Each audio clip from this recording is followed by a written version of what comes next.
Welcome. Shawn here with AO, ready for another little mentor session. Today I'm just going to be answering just a few questions, so let's get right to it. The first question comes from Allison Koyanagi, and Allison says, how do I deal with employees lying to me? The background is, yesterday I found out that someone that works for me has been lying about the work she's been doing and using company time to do other work that has nothing to do with the tasks I assigned her. She also went against the confidentiality agreement she signed by using techniques and strategies I taught her for our agency's work for other work she's been doing and lying about it. Wondering how you've dealt with situations like this and how I should approach the situation. I wonder if I've actually already answered this, but I'm going to answer it again just in case I didn't. And maybe I'll say something completely different. Who knows? Okay, so how do you deal with employees lying to you? Well, the first thing is I would probably do it. So first off, I would really get emotional because I don't like somebody lying to me. So my initial instinct is that I'd want to get real emotional and get upset, and I'd want to just charge in at them and be like, why are you lying to me? What's up? And blah, blah, blah, blah. And I would go into attack mode. That's the norm. The real way for a leader to deal with something like this is to not get emotional and to first go into discovery mode and ask questions and figure out what happened and why it happened. What I would do in this situation, if they were in person, I would bring them into my office, or if they're remote workers, I'd say, hey, I want to meet at the coffee shop or meet at a conference room, wherever you can meet that, that's kind of neutral territory. And I would just tell them I want to go over a couple things, of a project, because I don't want to tell them that I want to confront them about, them lying or anything like that. I would first say, hey, Joy, I want to bring to your attention that I have heard about X and I have seen X, and I want to kind of bring to their attention that I wanted to talk to them about this situation. Then what I would do is I would want to see if they're going to be honest with me and they're going to explain why they're doing what they're doing and what they're doing. I don't want to jump to conclusions unless I have in writing or whatever, and I'm just automatically going to fire them because I have in writing and can see that they've done. But a lot of times there's a little bit of miscommunication and confusion that can happen too, and I really want to find out. It also depends on this too, Allison. If this is a W-2 employee in which you're taking taxes out of their check, so they actually work for you and only you during certain office hours, or is this a 1099 contract worker in which it's an independent contractor? See, an independent contractor, in our agreement with our independent contractors, they can do work for us whenever they're going to do the work. They don't have to do it under certain times. So as long as they are completing the work that we are giving them and they're getting it done at the time that we want them to get it done by, there's all kinds of laws that have to do with that. So we also want to be really careful there. So I would need to know, is this a 1099 or a W-2 if I really wanted to give you good information? I'm assuming it's a 1099 based on conversations that we've had in the past. Now, if they're breaking the confidentiality agreements, it's kind of hard to really prove to a court of law that somebody is using techniques and strategies that you have taught them. That's really difficult. Gosh, that's a tough one. That's a really, really tough one. I would need to know a little bit more detail on this. That's where sometimes it's hard to know from something you've typed to really understanding what they're doing. But in this situation, let's get back to the facts. Somebody broke your confidentiality. They broke your trust. They're doing something you don't like, and it's time to have a conversation with them. I want to sit them down, have a conversation, and ask them questions. Why are you doing this? What's going on? And I want to find out what the relationship is like between me and this person. Are they down on their luck?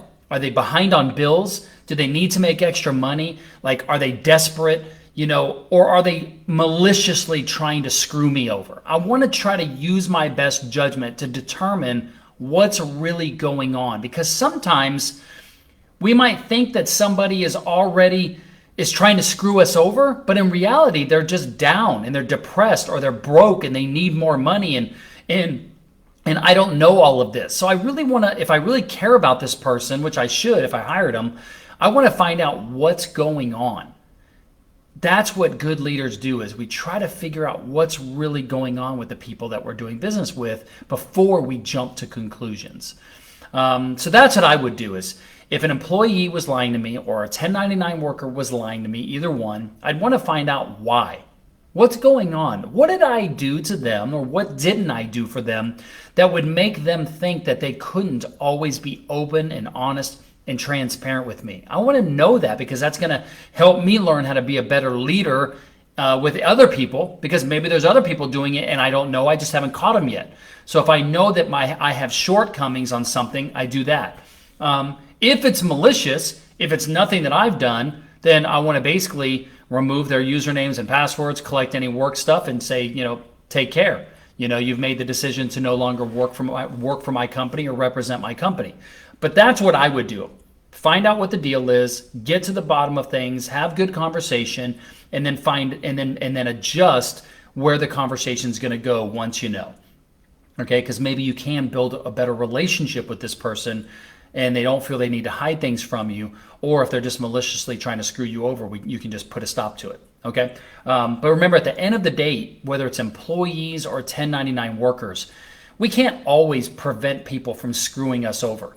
And at the end of the day, most of us, especially if we are small business, we're not going to end up taking somebody to court who's stealing our company lists, our customer lists, our technology. We're probably not going to do anything. We're going to be really pissed off and we're going to want to do something about it, but we usually aren't going to have the money and the time and the resources to really take somebody to court. So this is why it's really important for us as owners to maintain a relationship with all of our clients and make sure that anything that we do or our freelancers or employees do with our clients always comes from the business.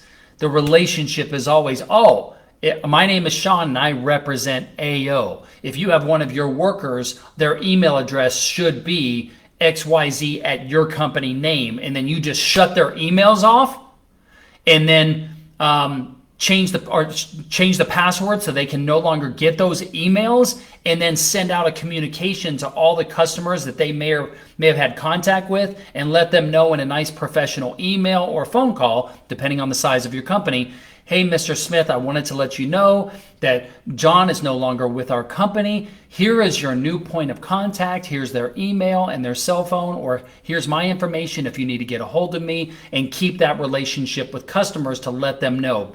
That's some of the things we can do to keep those clients on board with our company. So long answer, all over the place a little bit, but these are all kind of just the special dynamics and the complexities of managing these types of situations. So I hope that helps. If it sparks up another question, go ahead and ask another question.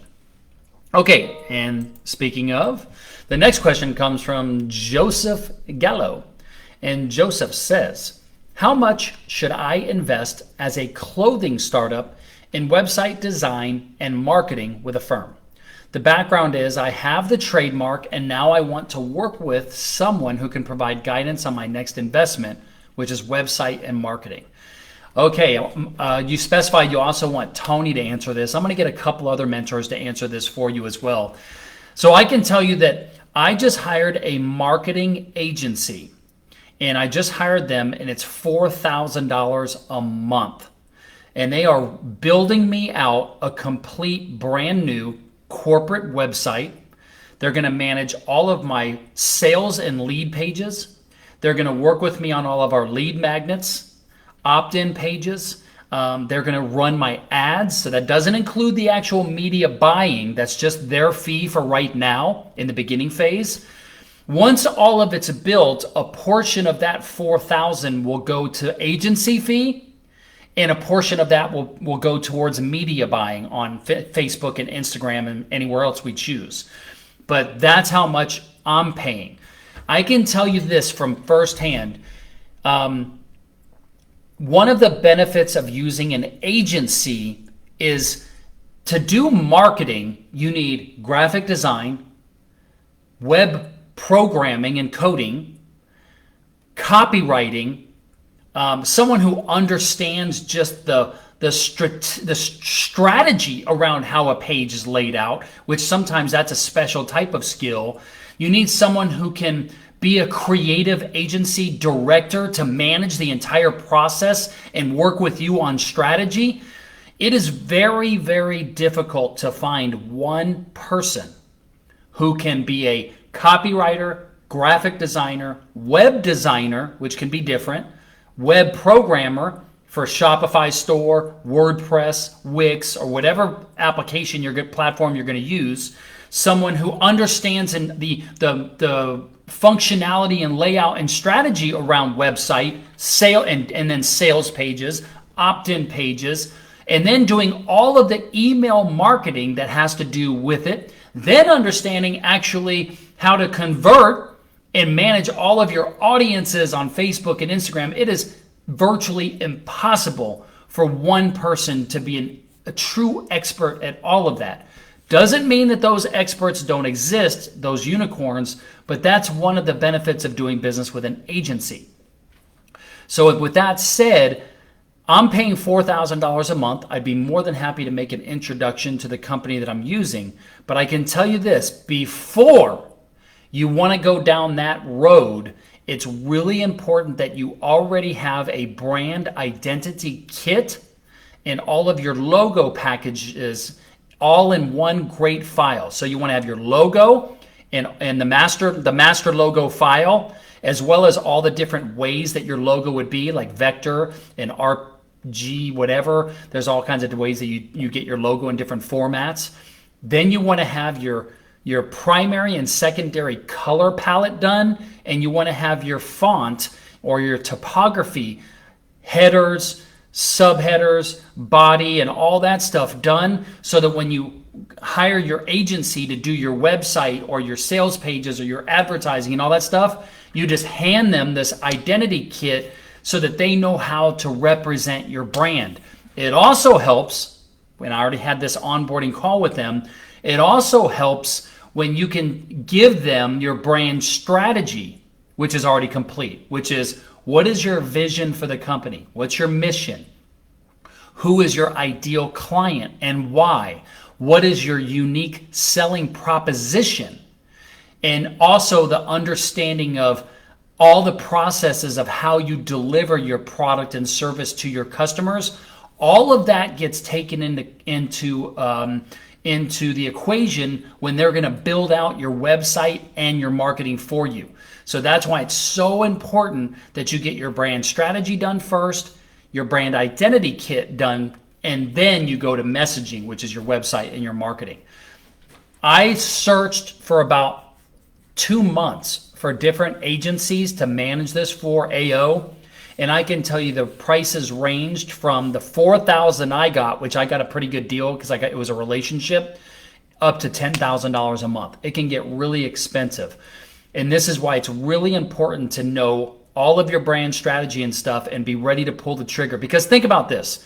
If you were in B2B and you were going to hire a salesperson and not do marketing, but you were going to hire a salesperson, a B2B salesperson to go out there and sell for your company, these days, you're talking at least 50 to 60 grand a year salary to get a good salesperson to come work for you. You might be able to get somebody for 30 to 40 who might be a beginner. It might just be a business development representative, a BDR, someone who's going to set appointments, but you're going to have to go in and help close the deal. So if you think about that, 60 grand a year, 50, 60 grand a year for incentive compensation or full compensation to a salesperson, if you're the type of company that's going to do marketing and advertising instead of have a salesperson, that's the same thing as $4 grand a month. Right? So agency, or a salesperson is going to run about the same amount if you are ready to truly start scaling and selling your product. All right. Hope that helps, Joe. If that helps spur some additional questions, if you need to get in touch with someone that can help get done with your brand strategy, I'm going to be covering this on our monthly Zooms, and I can help get you some guides to where you can try to do some of this stuff on your own. I can also make some introductions. If you need someone to help you with your brand identity kit, send me an email and I can connect you with the person that I'm using for your logo and your brand identity kit assets. So just let me know. But that's my experience share of that whole process. It's very complex, and that's why it's really important to use an agency to try to facilitate you hiring each and every one of those parts all by yourself using Fiverr or Upwork or one of those other websites. Whoo! Can't even imagine trying to do it myself. All right. Hope that helps. Let me see if we've got any more questions here. That was... The rest of them, I think, are Lindsay. So Lindsay actually had one question that I'm going to answer. The rest of Lindsay's are going to go to Joel. But this is one question that came in from Lindsay Grifka. And she's coming to AO Live next month. And she says, what are the best ways to prepare for AO Live 2021? I have two main focuses, along with the map worked out, I want to discuss with mentors. I'm going to be open-minded and open to constructive feedback. I'm going to learn more about my fellow tribe members that will be attending. What else can I do to properly prepare and really make the most of the conference? I tell you, one of the things you could do, Lindsay, is really come prepared with exact answers to what is your vision statement, what is your mission statement, what is your unique selling proposition? Like, what really makes you unique in the marketplace compared to any other type of competition? Who are your competitors? Okay. And then also, what is your buyer persona? Who is your ideal client and why? And really understand that. All right. Now, and here's another thing, just in case you're saying, well, I don't really have any competition, because some people do say, I don't really have any competition. Listen, we all have competition. We may not have people that do exactly what we do, or we may even be generating a brand new product or service category in which nobody does what we do. But remember, we always have competition, because when we're asking somebody to give us dollars that they might already be spending somewhere else or even investing or saving, our competition might be that they don't even have a need and we're going to create a need, or they might be getting entertainment or doing something from somewhere else. We always have competition, and we're going to take money from somewhere else that somebody is spending it or saving it. So that could be your competition.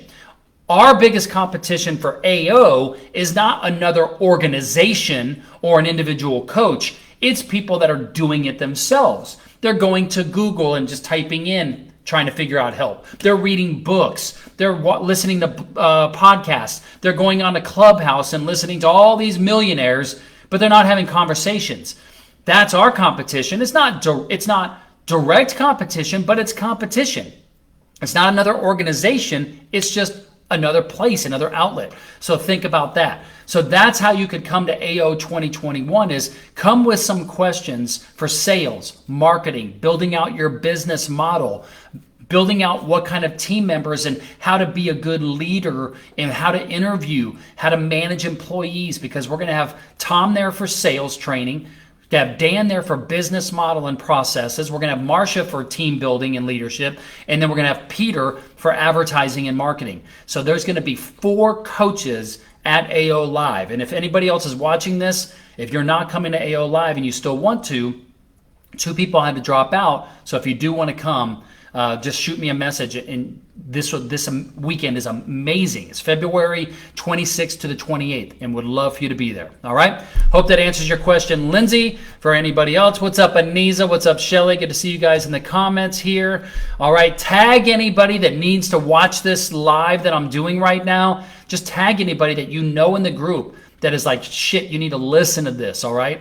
And I hope you guys understand the new processes, because the new processes are, if you ask the question, Honey, my virtual assistant, is going to download this video, get it up to YouTube, bookmark it, and send you your answer.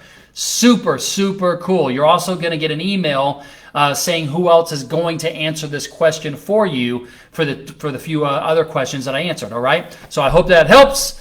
Thanks, Lindsay. Absolutely appreciate it. Can't wait to see you. And that is today's live stream. I will see you guys on the flip side. Have a great day. Peace out.